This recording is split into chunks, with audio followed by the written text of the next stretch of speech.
संतप्त मानस शांत हूँ जिनके गुणों के गान में।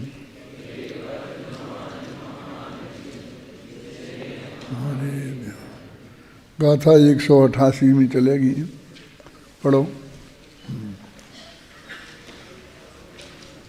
पढ़ो पढ़ो।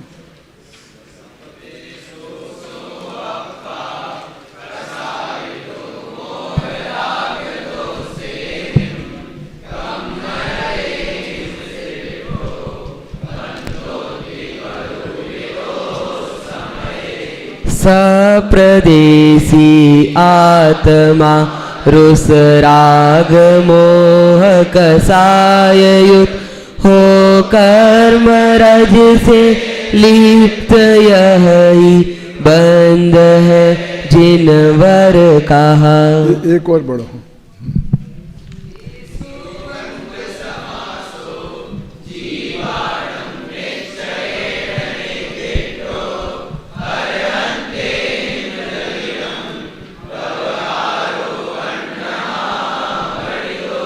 यह बंध का संक्षेप जिनवर देव ने यति वृंद से नियत नय से कहा है, व्यवहार इससे अन्य है। इन दोनों गाथाएं रागादिक का कर्ता भगवान आत्मा को शुद्ध निश्चय में से बताने वाली है। और जो वहाँ से रागादि का कर्ता की बात शुरू हुई थी, पर का कर्ता नहीं है, रागादि का कर्ता है, पर अब ये कह रहे हैं उसमें नए लगाए तो शुद्ध नए लगाया है। तो हम उसे शांति से पढ़ते हैं। इसके संदर्भ में क्या क्या अपेक्षाएं हैं उसकी काफ़ी चर्चा अपन ने की है और अब भी करेंगे। देखो, जिस प्रकार इस जगत में प्रदेश वाला होने से वस्त्र लोंद फिटकरी आदि से कसायत होता है और कसायत होने से मजीठारी रंग से संबद्ध होता हुआ अकेला ही रंगा हुआ देखा जाता है, उसी प्रकार सप्रदेशी होने से यह आत्मा भी यथा काल मोह राग देश के द्वारा कसायत होने से कर्मरस से लिप्त होता हुआ अकेला ही बंद है, ऐसा जानना चाहिए, क्योंकि निश्चय का विषय शुद्ध द्रव्य है। अब बस ये टीका है ना, बाकी बात तो सब गाथा में जैसी कही वैसी कह दी है और अंत में एक क्योंकि डाल के इतना वाक्य डाल दिया, क्योंकि निश्चय का विषय शुद्ध द्रव्य है। मतलब है रागादि का कर्ता यहाँ आत्मा को कह रहे हैं और वो अकेला अकेला उस शब्द बार बार कहते हैं, माने उसमें निमित्त की मुख्यता नहीं है, निमित्त की गौणता है। वो कर्म के उदय से वे रागादि होते हैं ना।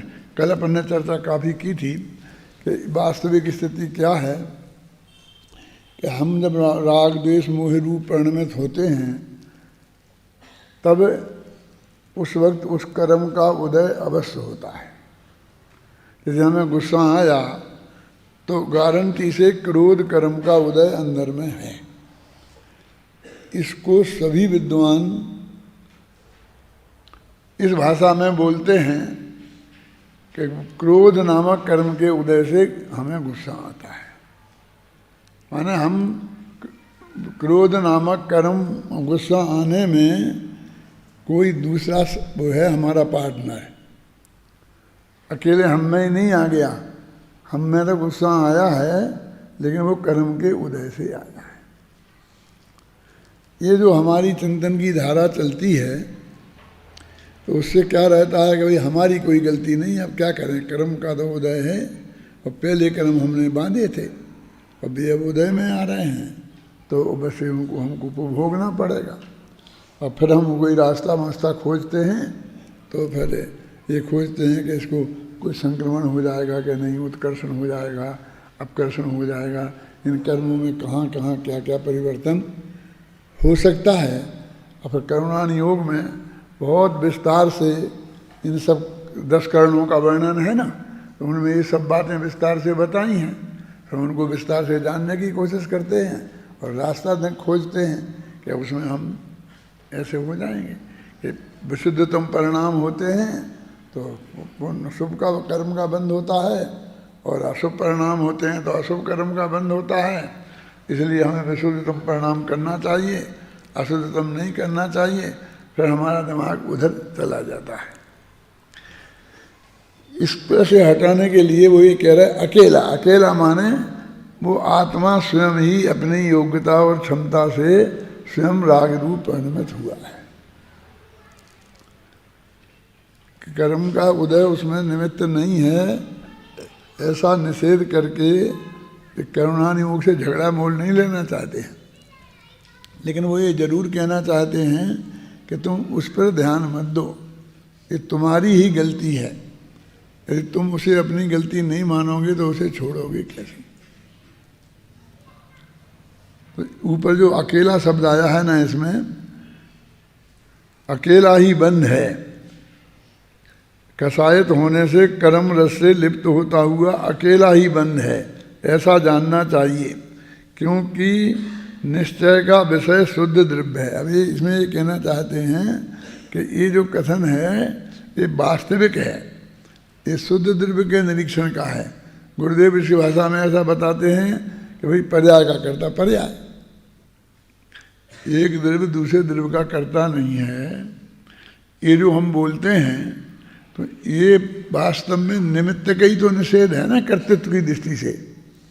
निमित्त का निमित्त पने निषेध नहीं है, लेकिन निमित्त करता है इस बात का निषेध है क्या। और इसलिए वो कहते हैं शुद्ध द्रव्य का निरूपण है।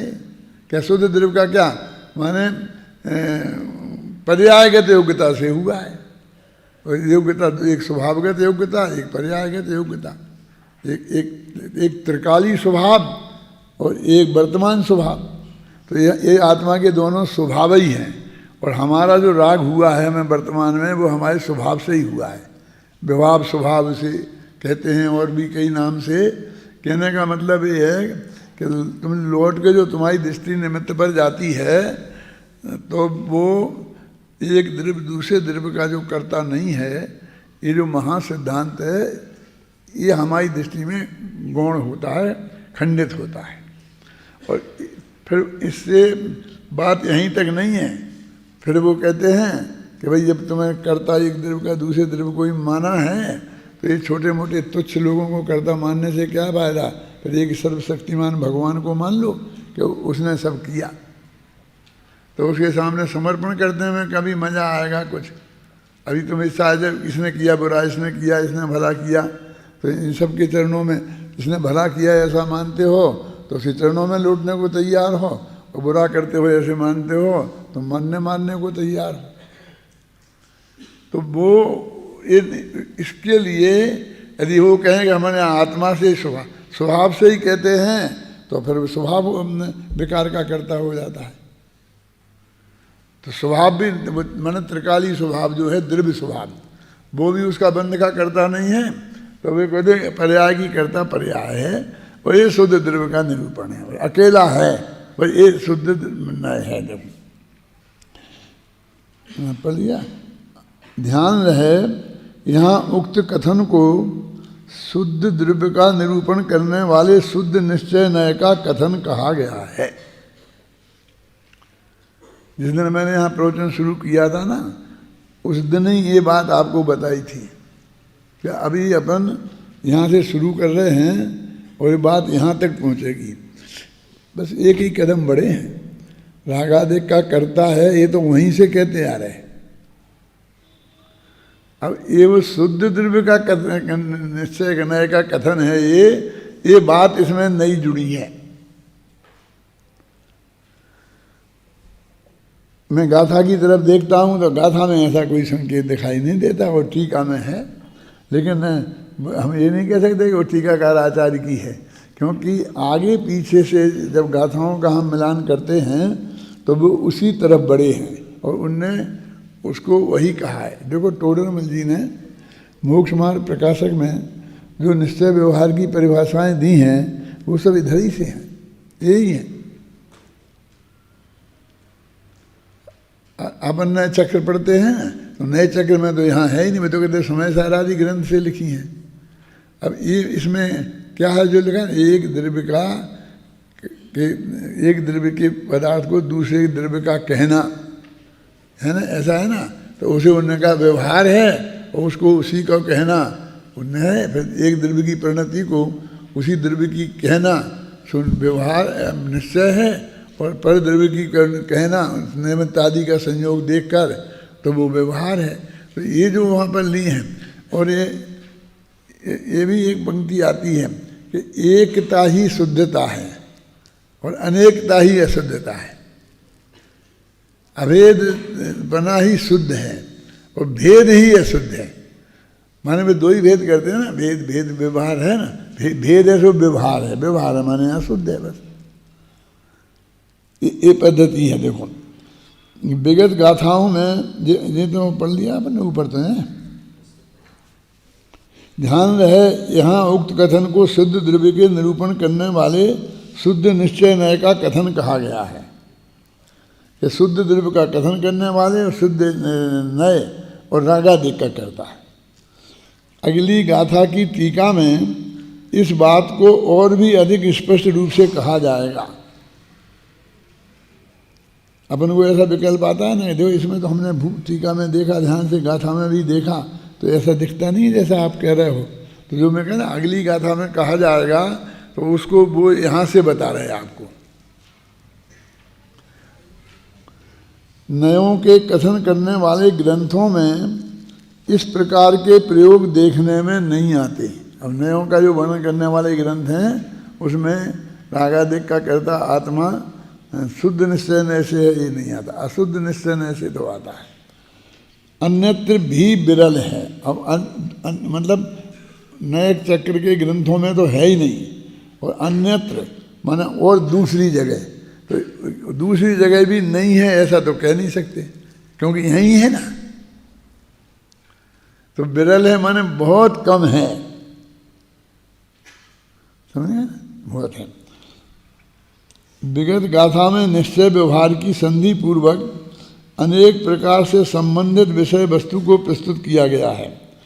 अब इस गाथा में यह बताते हैं कि निश्चय व्यवहार में किसी भी प्रकार का विरोध नहीं है, अपितु अविरोध ही है। कि यह बंध का संक्षेप है जिनवर देव ने यति वृंद से। अब क्या कह रहे ये बात समूषण में बैठकर जिनवर देव ने गणधर देव से कही है और बाकी मुनिराजों से। जैसे मान लीजिए उनके प्रमुख श्रोता तो वही लोग हैं ना, गणधर ही कहलाते हैं, वैसे मुनि ही होते हैं, और बाकी मुनि लोग होते हैं। बाकी 12 सभाएं होती हैं तो उसमें तो गाय भैंस कुत्ता बिल्ली भी होते हैं। हमको सबको एक सी हैसियत तो नहीं दी जा सकती है। उनके सर्वश्रेष्ठ श्रोता कौन है?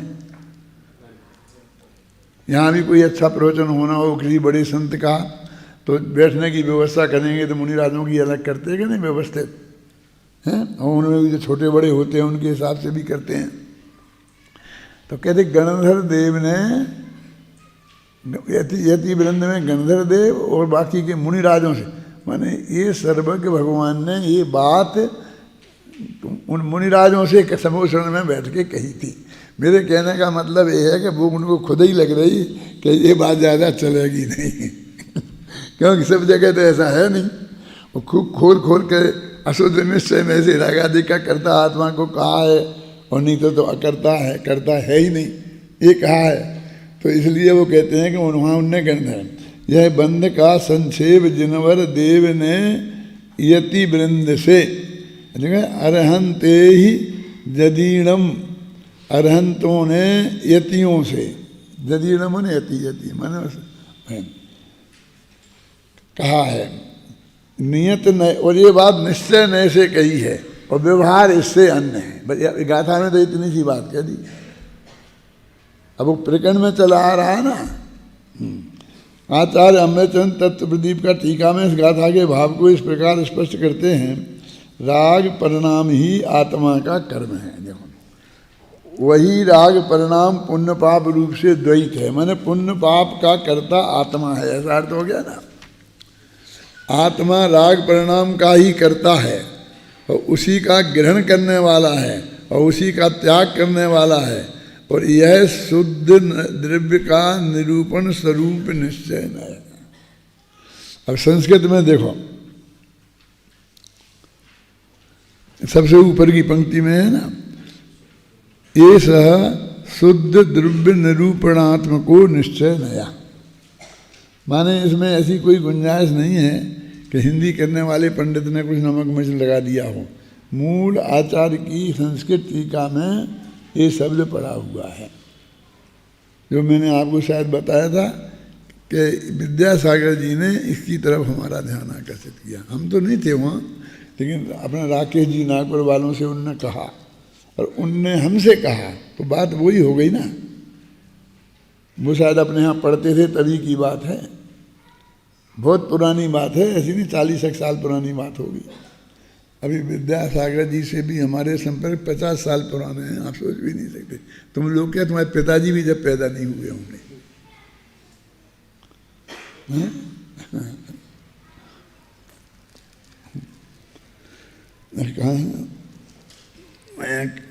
कहाँ आ गए थे, पढ़ रहे थे ना, हाँ इधर है ऊपर। जो पुद्गल परिणाम आत्मा का कर्म है वही पुण्य पाप रूप द्वैत है। आत्मा पुद्गल परिणाम का ही करता है, उसका ग्रहण करने वाला है और छोड़ने वाला है। ऐसा जो नय है वह अशुद्ध द्रव्य के निरूपण स्वरूप व्यवहार नय है। अशुद्ध नय कहो, अशुद्ध निश्चय नय कहो, चाहे व्यवहार नय निश्चय कहो, वे एक ही बात है। और ये लिख रहे हैं कि ये रागादिक का नहीं है, ये तो पौद्गलिक कर्म ज्ञानावरण आदि उनका कर्ता बता रहे हैं यहाँ। ये व्यवहार शुद्ध निश्चय नय से कर्ता रागादिक का करता है, रागादिक नहीं पर द्रव्य का, द्रव्य कर्म का, द्रव्य कर्मों का करता है, देहादि का करता है, शरीर का करता है, नो कर्म का करता है। माने ये अशुद्ध जो अपने यहाँ उपचरित व्यवहार नए कहते हैं ना शांति जी जिसको, वो उसमें जाता है। अभी इसी में अभी अपन पढ़ते हैं, ऐसा लिखा है कि ऐसा उपचार किया है, इसका मतलब जो उपचरित कथन है, खुद ही शुद्ध द्रव्य का शुद्ध निश्चय नहीं कह रहे और ये उपचरित कथन कह के मुझे ये भी कह रहे कि अकेला सद्भूत ही नहीं है, उपचरित भी है, क्योंकि दूसरे द्रव्य की बात है ना। कहाँ पढ़ रहे थे हम? ऐसा जो नय है वो अशुद्ध द्रव्य के निरूपण स्वरूप व्यवहार नय है। यह दोनों नय हैं क्योंकि शुद्ध रूप और अशुद्ध रूप दोनों प्रकार से द्रव्य की प्रतीति की जाती है। ऐसा अनुभव में आता है कि वो शुद्ध रूप भी परिणमित होता है और अशुद्ध रूप भी परिणमित होता है। वीतराग भाव रूप परिणमित होता है और राग भाव रूप भी परिणमित होता है। किंतु यहाँ निश्चय नए साधकतम होने से ग्रहण किया जाता है, क्योंकि साध्य के शुद्ध होने से, द्रव्य के शुद्धत्व का द्योतक होने से निश्चय नय ही साधकतम है, किंतु अशुद्धत्व का द्योतक व्यवहार नय साधकतम नहीं है। ये साधकतम है ना, जो करण साधकतम करणम है ना, तो असली कारण, जो असली कारण होता है उसे साधकतम कहते हैं। तो कहते हैं ये ही वास्तविक है और ये उसका कारण है असली। यहाँ आचार्य जयसेन तात्पर्य वृत्ति टीका में इस गाथा का अर्थ आचार्य अमरचंद की तत्वदीप का टीका के समान ही करते हैं, तथापि अंत में एक प्रश्न उठाकर उसका समाधान इस प्रकार प्रस्तुत करते हैं। देखो, पिछली गाथा में अपन ने लिखा था कि जयसेन भी ऐसा ही अर्थ करते हैं, फिर और कुछ नहीं लिखा था, और इसमें ये लिखा कि वे प्रश्नोत्तर उठाते हैं और उसका समाधान करते हैं, क्योंकि दूसरा अर्थ तो उन्हें भी भाषित नहीं होता, क्योंकि आगे पीछे की गाथाओं से मिलान करके देखते हैं, क्रम को मिलान करके देखते हैं तो यही अर्थ भाषित होता है। लेकिन लोगों के दिमाग में, उनके शिष्यों के चित्त में भी तो प्रश्न तो खड़े होते होंगे ना, क्योंकि निरंतर यदि हम वो अध्याय करते आए हैं और जब नए चक्र पड़ा होगा तो उसमें भी वही बात आई होगी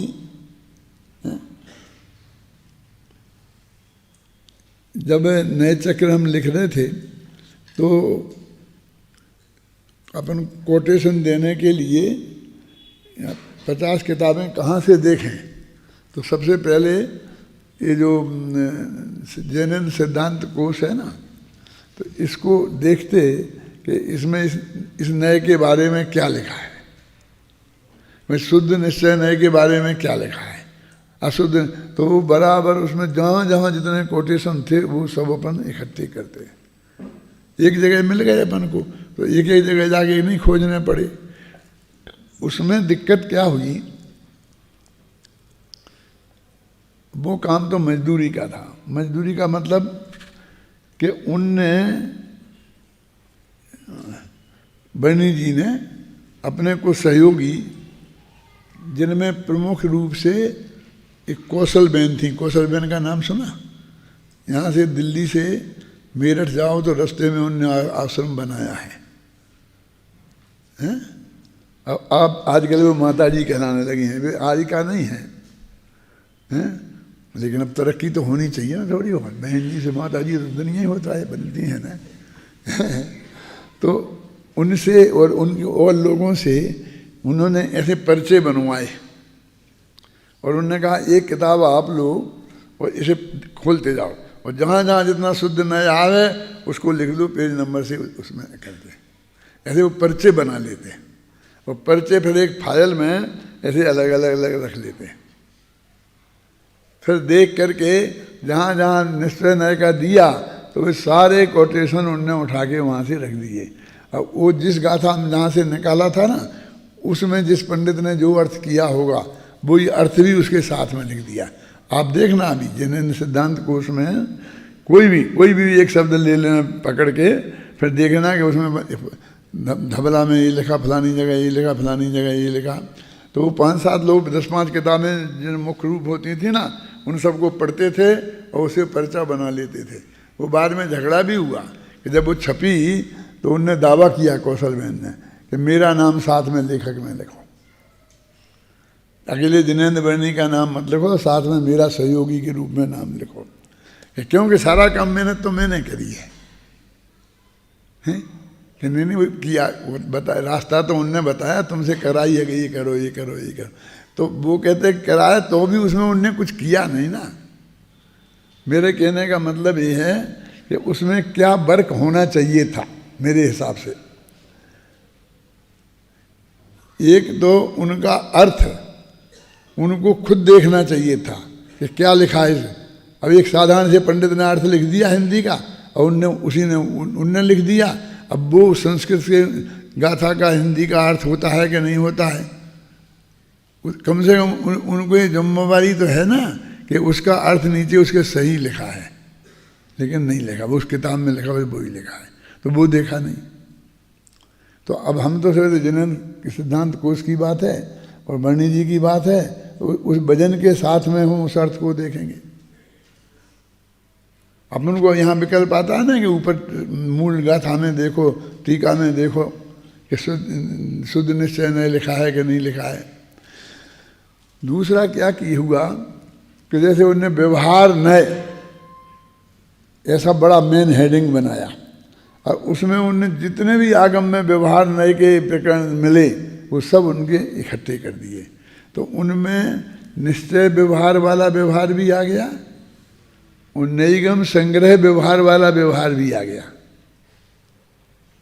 समझ आए ना?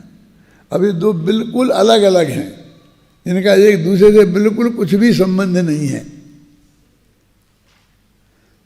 अब उन्हें पढ़ें तो यहाँ तो अलग लिखा है, वहाँ बिल्कुल अलग लिखा है। अब निश्चय व्यवहार पे तो लिख रहे लेख और वे सारे संग्रह व्यवहार वाले व्यवहार के कोटेशन सामने आ रहे, उनकी उपेक्षा कैसे करें?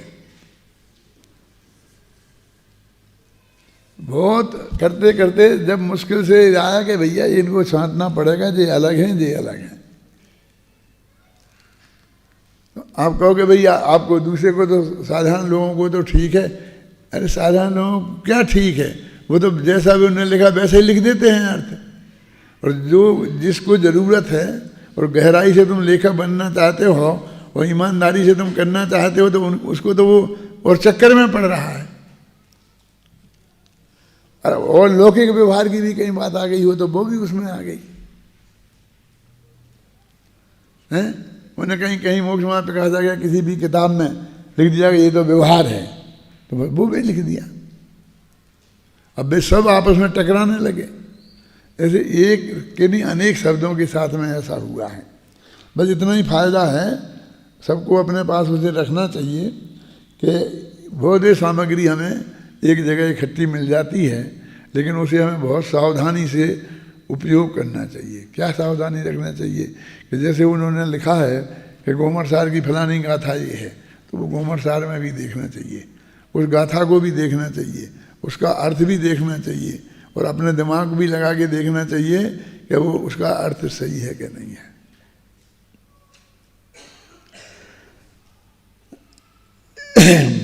कहाँ पढ़ रहे थे अपन? हाँ, प्रश्न। यहाँ प्रश्न है कि आत्मा रागादि को कर्ता भोगता है, तो ऐसे लक्षण वाला निश्चय ने कहा वह उपादेय कैसे हो सकता है? उन्होंने तुमने भले ही कह दिया कि निश्चय नय से है, वो तो अशुद्ध निश्चय नय भी होता है, तो लेकिन तुम तो साथ में उपादेय भी कह रहे, और फिर शुद्ध द्रव्य का निरूपण करने वाला है ऐसा कह रहे हो, तो उपादेय कैसे हो सकता है?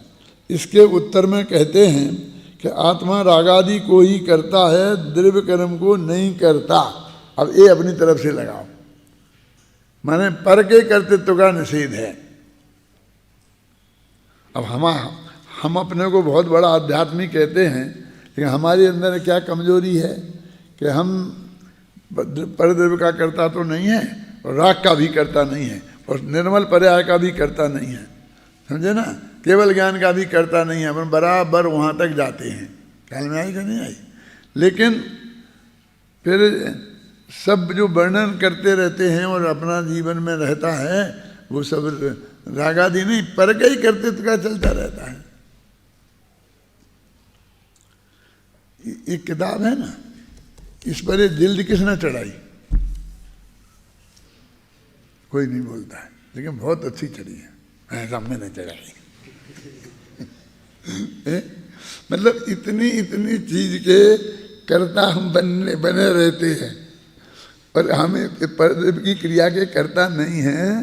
सिद्धांत ये भी वर्णन करते रहते हैं, और इसको हम इतना हे समझ लिया है वाणी में कि इसे हम छोटा पंडित की बात कहते हैं कि हम इसका कर्ता नहीं है, ये बताएं हम, लेकिन अंदर से इसके कर्तृत्व की बुद्धि हम में कितनी बैठी हुई है, ख्याल में आए ना, वो हमें उसका पता नहीं है। वो अलग बात है कि अमृतचंद्राचार्य की एक गाथा हम पढ़ लें और उसमें लिखा हो कि मुँह में मत नाचो कि मैंने ये बनाया है, तो हम भी ऐसी कोई गाथा लिख दें, दुआ लिख दें कि मुँह में मत नाचो, लेकिन मुँह में मत नाचो का अंदर से परिणति में कितना गया। अब परिणति में भी बहुत बड़ा खतरा है, क्योंकि उसमें श्रद्धा का लेवल और चारित्र का लेवल को दो छांटने पड़ेंगे। क्योंकि श्रद्धा के लेवल पर रंच मात्र भी कर्तृत्व बुद्धि नहीं होनी चाहिए, और चारित्र के लेवल पर भूमिका के अनुसार होगा। अब वो हम नहीं समझ पाएंगे तो बहुत कठिन काम है, कर नहीं सकते ऐसा नहीं है। तुम नहीं कर पाओगे, विद्वान लोग नहीं कर पाएंगे तो कौन करेगा, है ना।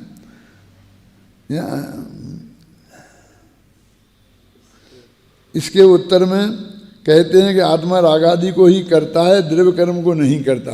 रागादि ही बंध के कारण हैं। जब जीव ऐसा जानता है तब राग द्वेष आदि विकल्प जाल को छोड़कर रागादि के विनाश के लिए निज शुद्धात्मा की भावना करता है। इससे रागादि का विनाश होता है, और रागादि का विनाश होने पर आत्मा शुद्ध होता है। इसलिए परंपरा से शुद्धात्मा का साधक होने के कारण, देखो बात, अब वो परंपरा कारण है, वास्तविक कारण नहीं है ना।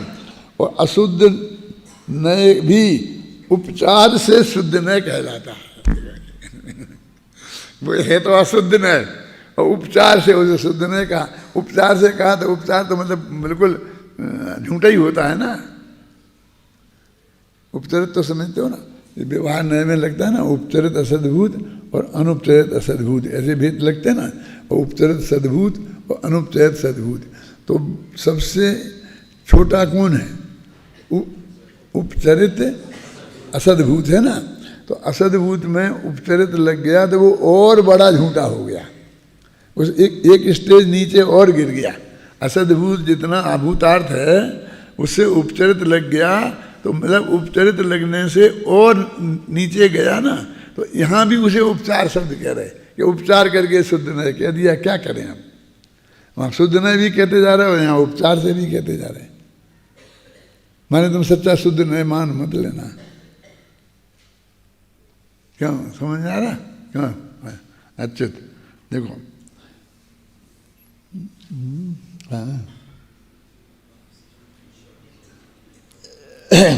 उपचार से शुद्ध नय कहलाता है, निश्चय नय कहलाता है, इसी कारण उपादेय कहा जाता है, ऐसा अभिप्राय है। अब हमने इस अपेक्षा उपादेय कह दिया, देखो उपादेय कहा, ये पूरी रामायण तो लिखी साथ में है। यहाँ एक बात विशेष देने योग्य यह है, देखो मैं तो यहाँ पढ़ देता हूँ एक दफ़े, लेकिन तुम लोग इसे कई दफ़े पढ़ना, और हर दफ़े तुम पढ़ोगे तो तुमको एक नई बात समझ में आएगी, एकदम ऐसे नहीं आती है। यहाँ शुद्धता का अर्थ देखो, ध्यान देने योग्य यह है कि यहाँ शुद्धता का अर्थ परद्रव्यों से भिन्नता और अशुद्धता का अर्थ परद्रव्यों से अभिन्नता लिया है। अशुद्धता का अर्थ राग द्वेष भी नहीं है, अशुद्धता का और कुछ भी नहीं है, बस इतना सा है कि क्या परद्रव्यों से भिन्न है, हमने शुद्ध कह दिया। तो दो द्रव्यों हम आत्मा परद्रव्यों से भिन्न है तो शुद्ध नय हो गया, और अशुद्ध है तो अशुद्ध नय हो गया। अब ये भी कह रहे हैं यहाँ परद्रव्यों की शुद्धता, और फिर भी वो परद्रव्यों से भिन्नता की बात कहाँ है? तो उन्होंने कह दिया परद्रव्य तो वो है ना ज्ञान वर्ण आदि कर्म, और ये शरीर की क्रिया है, तो इनका कर्ता कहेंगे तो वो अभिन्नता कह, परद्रव्य से अभिन्नता कहलाएगी, और इनसे तो हमने भिन्नता बताई थी। अब वे कहते राग से भिन्नता, तो कहते राग से तो भिन्न है ही क्या जो बताएं क्योंकि राग तो उस आत्मा की ही परिणमन है, आत्मा की ही परिणति है। अब हमको जो वो अभ्यास हो गया वो सिर्फ मेरे से आगे बढ़ा नहीं जाता है, तो वहीं का वहीं रह जाता हूँ। अपन ने अपनापन स्थापित करने की दृष्टि से ही कहा है, यानी सम्यक दर्शन प्राप्त करना, और सम्यक दर्शन काय का नाम है कि उसमें हमें अपनापन स्थापित करना। तो जिसमें अपनापन स्थापित करना हो वो अपन है, तो राग में अपन को अपनपन स्थापित नहीं करना, इसलिए अपन नहीं है वो, इसलिए वो पर है। वो एक ही अपेक्षा है, वैसे तो वो उस जीव की परिणति है। अब और देखो फिर सम्यक दर्शन भी, वो राग तो मान लो खोटा है, नरक निगोद में ले जाएगा, इसलिए जो भी कहना हो कह दो, पर कह दो, लेकिन अभी सम्यक दर्शन तो नहीं है ना, वो तो मोक्ष में ले जाएगा ना तुम्हें। लेकिन सम्यक दर्शन में भी अपनापन स्थापित करने से सम्यक दर्शन नहीं होता। अपनापन सम्यक दर्शन, अपनापन स्थापित करने से सम्यक दर्शन नहीं होता उसमें, तो इसलिए फिर उसे भी पर कहा। अब उसे उपादेय नहीं कहें, अब वो एक देश उपादेय भी है, ग्रहण करने योग्य भी है, और पर भी है, यहाँ कहते पर उपादेय नहीं है। फिर केवल ज्ञान को भी कहा, क्योंकि वो अनादि से नहीं था। यदि इसके आश्रय से हमें, आश्रय माने अपनापन स्थापित करने से सम्यक दर्शन होता है, तो अनादि से तो जब हमें सम्यक दर्शन नहीं है तो केवल ज्ञान कहाँ है? और उसमें हम अपनापन स्थापित करें जो नहीं है, तो वो कैसे उससे सम्यक दर्शन हो जाएगा? तो उसको भी निषेध किया। और वो हमें त्रिकाली ध्रुव तक ले जाना है, इसलिए वो सब निषेध सिर्फ उसमें अपनापन स्थापित नहीं हो जाए इस दृष्टि से किया है। बाकी तो जिस द्रव्य की जो परिणति है उसे उसी की कहना निश्चय न है, और जिस द्रव्य की उसकी नहीं कहकर निमित्तादि के संयोग से अन्य की कहना व्यवहार है। उपचार से अन्य की कहना व्यवहार है। टोडरमल जी ने लिखा कि नहीं लिखा? तो वो शांति जी टोडरमल जी ने यहीं से लिया है। अभी आप मैं पूरा पढ़ता हूँ तो आपको सब आ जाएंगे। टोडरमल जी की जो बातें हैं वो बहुत आ जाएंगे। मैंने जब ये पाठमालाएँ लिखी थी तो उसमें निश्चय व्यवहार को तब तक मैंने नए चक्र वगैरह ज़्यादा नहीं पढ़े थे, और टोडरमल जी के आधार पर ही निश्चय व्यवहार का पाठ लिखने का नक्की किया था। इसलिए जो वो परिभाषाएं दी गई हैं ना 7वें अध्याय में, वो अपनी पाठमाला में भी वही परिभाषाएं सब हैं। जिस द्रव्य की परिणति उसे उसी की कहना, ख्याल में है ना। और अपन ने ये कोटेशन दिए नहीं है प्रवचन सार के, तो बाकी पूरे नए चक्र में कहीं नहीं मिलेंगी वे। और जब नए चक्र तो मैंने बाद में लिखा, तो उसमें उसको पाठ तो आप पढ़ते हो, नाटक के रूप में लिखा है कि नहीं, जिस द्रव्य की परिणति को उसी की कहना वो निश्चय न है, और उसी ने देखकर निमित्तादिक को देखकर, निमित्तादिक को देखकर और उपचार से, तो एक निमित्त की कहने कर कमजोर किया, फिर उपचार कह के कमजोर किया, उपचार से कहना, वो कहना कह करके फिर तीसरी दफे कमजोर किया। 3 चांटा मारे हैं उसे। क्या निमित्तादि की अपेक्षा उपचार से कहना, समझे ना, वो व्यवहार है। कहना व्यवहार है, फिर वैसे समझाते थे सोनगढ़ में राम जी भाई, मानना व्यवहार नहीं है, मानना मिथ्यात्व है। देह को अपना कहना ये व्यवहार है, और अपना मानना ये मिथ्यात्व है। ये भी तो आपने पढ़ा होगा कि नहीं पढ़ा होगा, हैं? तो जब वो नए है तो नए को माने क्यों नहीं? तो टोडरमल जी ने कहा नए के मानने का अर्थ ये है कि उससे ऐसा मानना और ऐसा अंगीकार करना, उसका नाम मानना है। वो सब चीज़ें उस वक्त लिखी थी, ख्याल में है ना। यहाँ विशेष ध्यान देने योग्य यह है कि शुद्धता का अर्थ परद्रव्यों से भिन्नता और अशुद्धता का अर्थ परद्रव्यों से अभिन्नता है। ये तत्वज्ञान पाठमाला में भी मिलेगी आपको ये बातें। यही कारण है कि यहाँ आत्मा को रागादि भावों का कर्ता शुद्ध निश्चय नय से कहा गया है, जबकि अन्यत्र लगभग सर्वत्र ही आत्मा को रागादि का कर्ता अशुद्ध निश्चय नय से कहा जाता रहा है। अभी 2 ही बातें लिखी ना, यहाँ शुद्ध निश्चय नय से कहा और अशुद्ध निश्चय नय से कहा। अब जो गुरुदेव का जो जवाब है ना, खबर छे, बधी खबर छे, वो यही है कि हमने ये सब लिखा तो हमें सब पता है, और तुम एकदम ऐसे आ गए, अरे साहब एकदम स्पष्ट लिखा है कि रागादि और रागादि को आप शुद्ध निश्चय नहीं कहते हो। हम तो नए चक्कर पढ़ा है, और हमने उनसे भी पूछ लिया है कैसे, संजीव जी से, और ये बिल्कुल आप कैसे कहते हो? बंदूक लेके आए तो हम कहेंगे खबर है, बड़ी खबर, मतलब हमने वो सब देखा है, उसके बारे में प्रश्नोत्तर भी लिखे हैं, जवाब भी लिखे हैं, उसको तुम समझो। ये है गुरुदेव का उसका अर्थ।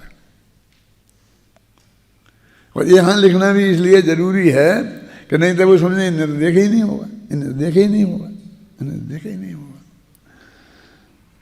आचार्य जयसेन का ध्यान भी इस ओर गया था। यही कारण है कि उन्होंने यह कहकर समाधान करने का सफल प्रयास किया है कि परंपरा से शुद्धात्मा का साधक होने से यह अशुद्ध निश्चय भी उपचार से शुद्ध न कहलाता है। अब उपचार से लगा दिया तो शुद्ध न कहने की कीमत जो बढ़ाई थी वो घटा तो ज़्यादा नहीं। अपन कहते हैं ना कि हमने एक टैक्स लगाया तो इतनी छूट दी, इस टैक्स में 5 रुपये की छूट दे दी, काहे के तुम्हारे रसोई के गैस पे, और फिर उसी पेट्रोल के भाव में 5 रुपये लीटर बढ़ा दिए, जो दिन में रोजीना 2-4 लीटर लेना पड़ता है और वो महीना भर में 1 लेना पड़ता, तो उसमें 5 रुपया कम कर दिए, और जिसमें रोजीना लगता है तो 5 कितना बढ़ा दिए, 150 रुपये बढ़ा दिए। ऐसा ही नहीं लगता है जी कि उपचार कह करके उसे कमजोर कर दिया। उपचार से शुद्ध में कहलाता है, इसी कारण उपादेय भी कहा जाता है। उपचार से ही हमने उसे उपादेय भी कह दिया। आचार्य जयसेन के उक्त कथन में स्वमागत परंपरा से शुद्धात्मा का साधक, अब इनने शुद्धात्मा का साधक कहा और एक पीछे से पंगा लगा दिया परंपरा से। परंपरा से का अर्थ जानते हो क्या? कि जब अपनी पूजन करते हैं ना अपन भगवान की, ये परंपरा से मोक्ष का कारण है। मतलब माने इससे अभी तुम्हें गारंटी से मोक्ष नहीं होगा, फिर कभी तो क्या परंपरा का मतलब क्या है कि तुम भगवान की पूजन करते रहोगे तो एक आध भगवान का समूषण आएगा, कदाचित तुम उसमें चले गए और उनकी दिव्य ध्वनि सुनने को मिल गई और कदाचित तुम्हारे दिमाग में एक आध बात बैठ गई और तुमने फिर अपनी दीक्षा ले ली, फिर अपने आत्मा का ज्ञान किया। ऐसे करोगे तो तुम भी मोक्ष में चले जाओगी। इसका नाम है परंपरा मोक्ष का कारण। राम जी भाई तो ऐसा कहते थे कि परंपरा लिखी है तो अपन कह तो लिख तो ऐसा रहे कि मोक्ष का कारण है, लेकिन स्पष्ट अर्थ ये है कि साक्षात मोक्ष का कारण नहीं है। कैसा? जैसा आदिनाथ ने कहा था ये मारीच 24वां तीर्थंकर होगा, तो उसका वास्तविक अर्थ क्या था कि एक कोड़ा कोड़ी सागर तक बेटा अभी संसार में ही रखड़ेंगे, और एक कोड़ा कोड़ी सागर रखड़ने के लिए भगवान की बात का समर्थन करके नहीं रखड़ सकते, इसलिए उनने फिर भगवान आदिनाथ की बात का विरोध किया। जब तक तीर्थंकर की बात का विरोध नहीं करेगा तो इतने काल तक संसार में कैसे रहेगा? कितने काल? बहुत है। कैसा बहुत है? हम 2000 सागर को निकलते हैं, 30 पर्याय में आते हैं, एक इंद्रिय की पर्याय से, और एक कोड़ा कोड़ी सागर, करोड़ का करोड़ में करो, और 2000 सागर, 2000 और करोड़ का करोड़ में गुणा करो, वो कोड़ा कोड़ी है, कितना फर्क है। अब इतने काल तक संसार में रहना है, इसका मतलब है कि तुम 2 इंद्री भी नहीं रहोगे, एक इंद्री की पर्याय में जाओगे। वो एक इंद्री के भव्य नक्की है ना, वो पृथ्वी का है के इतने, जल का है के, अग्नि का है के इतने, तो निगोद में जाओगे, ऐसा अर्थ है उसका।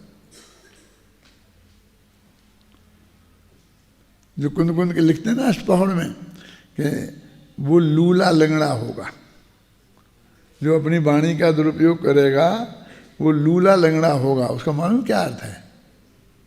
हम लूला नहीं जानते। जिसकी टांग खराब होती है उसे लूला बोलते हैं, लंगड़ा बोलते हैं, और जिसका हाथ खराब होता है ऐसा होता है उसे लूला बोलते हैं। जानते हो? ये तो जानते थे ना, जो नहीं जानते हो तो जान लो। हाथ में डिफेक्ट हो तो लूला, पैर में डिफेक्ट हो तो लंगड़ा। तो उसका अर्थ क्या है? तुम वनस्पति होगे, क्योंकि एक जगह खड़े रहोगे तुम चले ही नहीं सकोगे, तो असली लंगड़े हुए ना। अब थोड़ा घिसर घिसर के चल लिया, वे काहे के लंगड़े हैं? ये पेड़ ही असली लंगड़े हैं, और इनके हाथ भी नहीं ऐसी डाली हैं किसी को पकड़ नहीं सकते थे, इसलिए लूले भी हैं। लूले लंगड़े माने पेड़ है, और पेड़ में वनस्पति कायक होता है, उसमें निगोदिया होता है। पृथ्वी कायक में निगोदिया नहीं होता, जल कायक में, अग्नि कायक में, वायु कायक में, लेकिन वनस्पति कायक में निगोदिया है। इसका मतलब तुम निगोद जाओगे, सीधा सच्चा अर्थ है।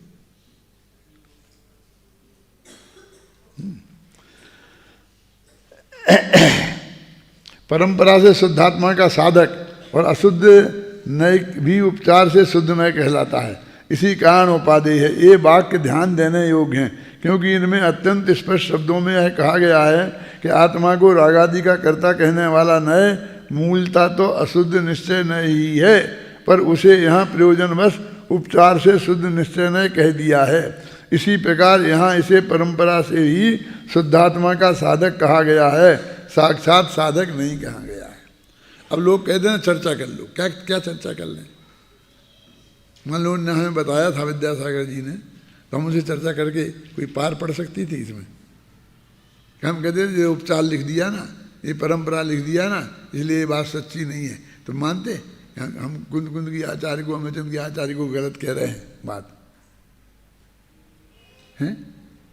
तुम चाहो तो समझ सकते हो, माने जो समझना चाहे वो समझ सकता है, जो नहीं समझना चाहे, लड़ना चाहे, वो उसे नहीं अपन समझा सकते। अब यहाँ आत्मा रागादि रूप है और रागादि का स्वामी है और रागादि का कर्ता भोक्ता है, यह शुद्ध निश्चय नय का कथन है। अब ये चारों पॉइंट ले लिए हैं? यह कहकर यह कहना चाहते हैं कि आत्मा स्वयं रागादि रूप परिणमता है, बस रागादि के स्वामी बने परिणमता है, रागादि के कर्तृत्व भोक्तृत्व रूप परिणमता है। यह सब आत्मा की पर्यायगत योग्यता के कारण है, स्वयं से ही होता है, पर के कारण नहीं, कर्मादि के कारण भी नहीं। कर्म उदय से भी नहीं, और तुमने हमें गाली दी इसलिए भी हमें गुस्सा नहीं आया, और कर्म का उदय था क्रोध कर्म का, इसलिए भी गुस्सा नहीं आया। तो क्यों आया? कि हमारी पर्यायगत योग्यता से आया, इसलिए इसे शुद्ध निश्चय नहीं कहा, क्योंकि पर के सहयोग की बात नहीं है। शांति जी, मैंने कोशिश तो बहुत की है, पूरा जितना स्पष्ट हो सकता है उसे लिखने की, लेकिन जब जितना भाषा में आ सकता है उतना ही आएगा ना। और कहने की भी वो कोशिश बहुत करता हूँ, इसलिए मेरे साथ दिक्कत ये है कि मैं आगे नहीं बढ़ पाता हूँ। एक ही विषय पर कई दिन तक चलता रहता है, क्योंकि वो खत्म ही नहीं होता मेरे अंदर से। उस पर तर्क युक्तियाँ नए नए आते रहते हैं, तो मैं आपको बताता रहता हूँ। हो गया? यदि इसमें पर की कारणता स्वीकार की जाएगी, काय में राग हुआ और इसमें राग होने में पर की कारणता स्वीकार की जाएगी, तो फिर आत्मा इनका कर्ता भोक्ता नहीं रहेगा। फिर क्योंकि स्वतंत्रा कर्ता कहते ही उसे जो स्वतंत्र रूप से वर्ण में स्वतंत्र हो, पर से निरपेक्षता ही इसकी शुद्धता है। वहाँ भिन्नता ही शुद्धता कहा था, और अभिन्नता शुद्धता भिन्नता कहा था, और यहाँ पर से निरपेक्षता शुद्धता है, स्वतंत्रता है, इसका नाम स्वतंत्र है, निरपेक्ष है। अब कहाँ कहाँ क्या क्या अर्थ लगाओगे? शुद्ध कह दिया तो हम तो इतना सा समझते हैं कि नहाया धोया नहीं तो हम अशुद्ध हैं, नहा धो लिया तो शुद्ध हो गए। और फिर महिलाएं यहीं तक रहती हैं, तुम यहाँ से बढ़ते रागादि भाव हुए तो अशुद्ध हो गए, और रागादि भाव हो गए तो अशुद्ध नहीं तो शुद्ध हो गए। हमें कितनी अपेक्षाएं होती हैं। यही बताने के लिए इसे शुद्ध निश्चय नय का कथन कहा गया है। जिस द्रव्य जो आ गया, देखो, जिस द्रव्य की जो परिणति हो, उस परिणति को उसी द्रव्य की कहना शुद्ध निश्चय नय है, और उस परिणति को अन्य द्रव्य की कहना अशुद्ध निश्चय नय है, अर्थातु व्यवहार नय है। अब अशुद्ध निश्चय नय कह देते, फिर अर्थातु कह के व्यवहार कह देते, फिर व्यवहार कह दिया तो अभूतार्थ हो गया। उक्त परिभाषा के अनुसार रागादि भाव जीव द्रव्य की परिणति है, अतः उसे जीव की परिणति कहना सत्य है। इस कारण वह निश्चय नहीं है, और पर से भिन्नता और अपने से अभिन्नता ही शुद्धता है। ये सब मोक्ष मार्ग प्रकाशक में है। और मेरे वो किताब, कौन सी किताब, मैं कौन हूँ किताब है ना, उसमें ही पढ़ना तुम, कुछ लेख है ना, आत्मानुभूति और प्रक्रिया और क्रम, आत्मानुभूति कैसे होती है, 5 लेख हैं। कौन कौन से? सुख क्या है, मैं कौन हूँ, तत्व विचार और आत्मानुभूति, आत्मानुभूति प्रक्रिया और क्रम, और आत्मानुभूति संपन्न पुरुष की दशा।